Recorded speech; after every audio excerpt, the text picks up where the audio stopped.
India का इतना बड़ा दिमाग है कि आप इंडिया अगर एक छोटा सा हिस्सा भी अमेरिका को दे दें, डॉक्टर्स, इंजीनियर्स, एमबीएज वगैरह, तो अमेरिका का तो बहुत फायदा होगा ही। नासा में सारे इंडियन बड़े बड़े हुए हैं, आप देख लें जहां भी आईटी सेक्टर्स में। सऊदी अरेबिया ने तो मोदी को सबसे बड़ा एजाज दिया है उनका, और यूएई ने सबसे बड़ा मंदिर बनाया है उसका। 6 मिलियन हिंदूज हैं सऊदी अरेबिया में। तो देखिए, थोड़ा सा आप अपना दिमाग इस्तेमाल करें। ये emotional reaction all the time कि यहाँ पे भारत इतना उसका इन्फ्लुएंस है कि डोनाल्ड ट्रंप साहब के पीछे जो सीटें थी, दे आर वेरी वैल्यूएबल सीटें थी, बहुत वैल्यूएबल सीटें। एक तरफ आप देखें, अभी वो इंडोनेशिया के जो प्रेसिडेंट है वो उनके घर में बैठकर कह गए हैं कि उनका डीएनए इंडिया का है। उसके बाद अगले दिन ही दुनिया की सबसे बड़ी सुपर पावर और सबसे बड़ी ताकत अमेरिका के न्यू प्रेसिडेंट डोनाल्ड ट्रंप के कॉल पे उनसे बात होती है और वो कहते हैं कि जी जनाब तशरीफ लाइए आप। हम कहते हैं कि भाई हमारे फ्रेंड्स हैं। यहाँ फ्रेंड्स कोई नहीं होते, इंटरेस्ट्स होते हैं, और हर मुल्क अपना इंटरेस्ट देखता है। आपने कभी देखा है कि फलस्तीन के मामले में फॉर एग्जांपल कितने मिडिल ईस्टर्न कंट्रीज हैं जो कि खुल के आए हैं? एक दूसरा आपने देखा है कि जब हमारा कश्मीर का इशू होता है, किसने आपकी बात सुनी है? सो आप इन पर डिपेंड ना करें। विवेक रामास्वामी बायोमेडिसिन पढ़ के आया, तो लॉ स्कूल में जब गया उस वक्त भी उसके पास 1 मिलियन से ज्यादा थी, अभी अंडर ग्रेड था। जब लॉ स्कूल ग्रेजुएट किया, his net worth was $11 million. उसका वालिद यहाँ पीएचडी करने आया था, डंकी लगा कर नहीं आया था। विवेक रामास्वामी काश पटेल को देखा है, ब्रुकलिन के उसके माँ बाप आए यहाँ पे ब्रुकलिन से, और उसके बाद बेशुमार लोग हैं उसमें। सामने जो पहली कुर्सी थी सामने, डॉक्टर जयशंकर फॉरेन ऑफिस को ज्वाइन किया 1977 में। 48 ईयर्स अपनी जेब में डाल के फिर रहे डिप्लोमेसी का एक्सपीरियंस। आपको अपने फॉरेन ऑफिस का पता, फॉरेन मिनिस्टर का पता? नमस्कार दोस्तों, स्वागत है आप एक और नए वीडियो में। दोस्तों, पाकिस्तानी मीडिया की बात करें या उनके न्यूज़ एंकर्स की, उन्होंने हमेशा से मुद्दा उठाया हिंदू किस तरह से जुल्म करता आया है मुस्लिम्स के ऊपर, भारत में ही नहीं बल्कि और भी जगहों पर। लेकिन दोस्तों, इस बात में अब कोई सच्चाई नहीं है, ये भी जान गए हैं, और ये जान गए हैं कि सारी की सारी गलती इन्हीं की है और इनको गलत पढ़ाया लिखाया गया है इनके स्कूल कॉलेजेस में। जी हाँ दोस्तों, अब इनको इस बात का एहसास हुआ है, और अब यह भी देख रहे हैं कि इस समय भारत की जो स्थिति है पूरे वर्ल्ड में, जो रिस्पेक्ट है वो उनको पाकिस्तान को कभी नहीं मिल सकता। और जिस तरीके से दोस्तों कनाडा को दरकिनार किया भारत ने, कनाडा को इतने अच्छे तरीके से जवाब दिया कि जस्टिन ट्रूडो को रिज़ाइन भी देना पड़ गया।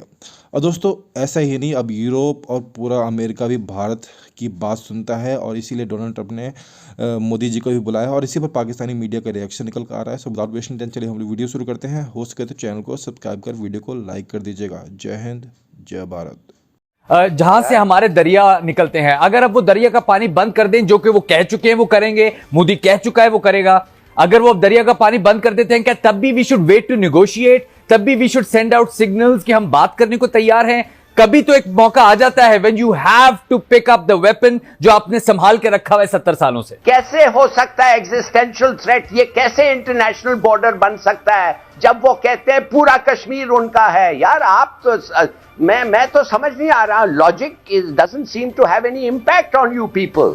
वो कह रहा है मोदी कि पूरा कश्मीर हमारा है, और आप कह रहे हैं ये इंटरनेशनल बॉर्डर शिफ्ट कर लिया। क्या नहीं, मैं नहीं कह रहा, ये भारत कह रहा है सर। एलओसी को देख नहीं कह रहा है भाई, आप उनके मुंह में मत डालें चीजें जो वो कह रहे हैं। वो कभी नहीं कि ये इंटरनेशनल बॉर्डर है, अभी नहीं कहा सर, अभी नहीं कहा, लेकिन अगर कह देते हैं और हमारे दरियाओं पे कब्जा कर लेते हैं, फिर we are in trouble. If my aunty was not a female, क्या होता? क्या बात करें? अगर आप सीधी बात करें कि क्या इस वक्त हो रहा है।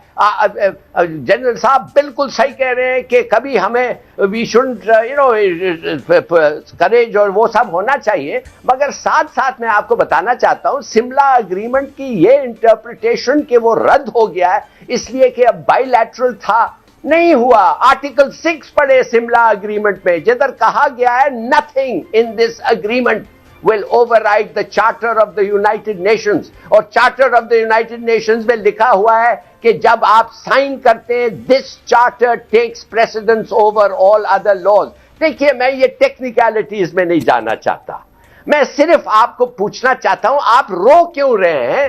क्या हो गया है? आप कहते हैं कि हमें पता था ये होना, नहीं समझो नहीं पता था, तो क्या बड़ी बात है? मार्को रूबियो ओथ ली तो पहली मुलाकात वो भी डॉक्टर जयशंकर से, और उसमें बायलैटरल बातें भी हुई हैं, क्वाड के बारे में भी बातें हुई। इस एक सिंगल ट्रिप के अंदर जो डॉक्टर जयशंकर साहब यहां से जो अचीव करके गए हैं, मैं वो आपको अर्ज करना चाह रहा था। पहली मीटिंग मार्को रूबियो की ओथ के बाद डॉक्टर जयशंकर की, उनकी मीटिंग एनएसए से इसी ट्रिप में। 6 सेक्रेटरीज, इस कैबिनेट जो अभी बन रही है उसके जो बनने वाले 6 सेक्रेटरीज हैं, उनसे मुलाकात उनकी। फिर जो क्वाड के लिए जितने फॉरेन मिनिस्टर है उनके साथ मुलाकात उनकी। फिर अर्जेंटीना के हैवियर मिले जो उसके सदर हैं अर्जेंटीना के, उनके साथ उनकी मुलाकात। थोड़ा सा मैं बताना ये चाहूंगा कि 3-4 चीजें हैं। इन सारी चीजों तीनों को देखने के बाद आप जरा देखिएगा मेरी मादरे मिल्लत, मेरी मां के क्या फ्यूचर है। एक चीज है AGI, आर्टिफिशियल जनरल इंटेलिजेंस, वो अब उसके ऊपर तो ग्रिप हो चुकी है, वो तो कंप्यूटर ऑटोमेटिकली परफॉर्म कर रहा है, उसके अंदर जज्बात भी डाल दिए गए, उसमें सारा कुछ डाल दिया गया है, जिसने 40-45-50% जाबें दुनिया की खत्म कर देनी AGI ने। उसके बाद अगला लेवल है ASI का, आर्टिफिशियल सुपर इंटेलिजेंस। हाँ, वो दूसरा दौर आज आ रहा है यहां पे अमेरिका के अंदर, और उसके ऊपर अमेरिका की ख्वाहिश है कि ये टेक्नोलॉजी बिल्कुल यहां से बाहर ना निकले किसी दूसरे कंट्री के पास, और वही सुपर पावर रिमेन होगा, दुनिया में रहेगा जिसके पास ASI होगा। अब ये जो मैं स्टारगेट के बारे में बताना चाहता हूं, स्टारगेट के अंदर कई कंपनियों ने मिलके ओपन चैट GPT, ओपन आई, इन सब ने मिलके इसके अंदर पैसे लगाए। NVIDIA भी इसमें आएगा, इसके अंदर अबू धाबी बैंक भी पैसे लगा रहा है, इसमें साफ बैंक भी पैसे लगा रहा है, आर्टमैन लगा रहा है। लेकिन मैं थोड़ी सी चीज बताना चाहूंगा, बनाएंगे क्या, करेंगे क्या? कैंसर की वैक्सीनेशन बनाएंगे। और एक छोटे सा मामूली टेस्ट के साथ, ब्लड टेस्ट के साथ, हर इंसान की, दुनिया में जो भी इंसान पैदा हुआ है 48 घंटे के अंदर उसकी कैंसर की वैक्सीनेशन बना के उसके हाथ में दे दी जाए। इसमें मेरी मादरे मिल्लत जो कि मुझे सारा दिन गालियां देते हैं आलिया आपके लिए, मुझे कोई एतराज नहीं, मैं पढ़ता भी नहीं, देखता भी नहीं, वरना मैं तो बोल ना पाऊंगा। दुख इस बात का कि मुझे गालियां भी उर्दू में देते हैं। गूगल ट्रांसलेशन से गालियां ही ट्रांसलेट करा लो यार, गालियां इंग्लिश में ट्रांसलेट करा के भेजो, को पढ़ तो सके। सर उर्दू या पंजाबी की आती है, मैं सुने भाई, एक दो मशहूर है बस भाई। इलामा इकबाल बेचारा 1930 में एक शेर कह के मर गया, कहता है मरते नादा पे कलामे नर्मो नाजिक बेअसर। उस कहता है ये भैंस के आगे बीन ना बजाओ, वो तो भैंस है, उसके सामने क्या इंग्लिश लिटरेचर, उर्दू, क्या नाजुक बातें करोगे? उसको AGI ASI से उसका क्या मतलब? ये तो बने हैं वाहिद कौम दुनिया पे देख रहा हूं आलिया, जो अपने कपड़ों को खुद आग लगा के तालियां बजा रहे हैं, हंस रहे हैं, जश्न मना रहे हैं, परवाह नहीं, फिक्र कोई। एक और मैंने आपसे सवाल किया था कि वो जो इन्होंने मेक इन इंडिया कहा है ट्रंप ने, तो हमने देखा कि वो मोदी साहब ने भी मेक इन इंडिया और मेड इन इंडिया की बात की थी। देखें इस वक्त, देखें दोनों चीजों में एक चीज मुश्तरक है, मोदी साहब में और डोनाल्ड ट्रंप में एक चीज मुश्तरक है, मोदी साहब नेशनलिस्ट है, डोनाल्ड ट्रंप नेशनलिस्ट है। डाइवो के अंदर 5 CEO ने क्वेश्चंस किए, उनके हर जवाब के अंदर नेशनलिज्म नजर आ रहा था, हर चीज के अंदर। उन्होंने कहा मैंने पिछली दफा 21% पर ले आया था कॉर्पोरेट टैक्स को, इस दफा अगर अमेरिका में चीज बनाओगे मैं टैक्स 15% चार्ज करूंगा, दुनिया में सबसे कम रेशो है उसकी। तो नेशनलिज्म, मुझे कोई पूछ के बताए डॉक्टर जयशंकर के कितने फ्लैट दुबई में और कितने घर लंदन में, मुझे को पूछ के बताए। मोदी साहब का ऑस्ट्रेलिया के किस शहर में रहने का प्रोग्राम है इसके बाद? ये कौमें ऐसे नहीं जाती, कौमें ऐसे नहीं।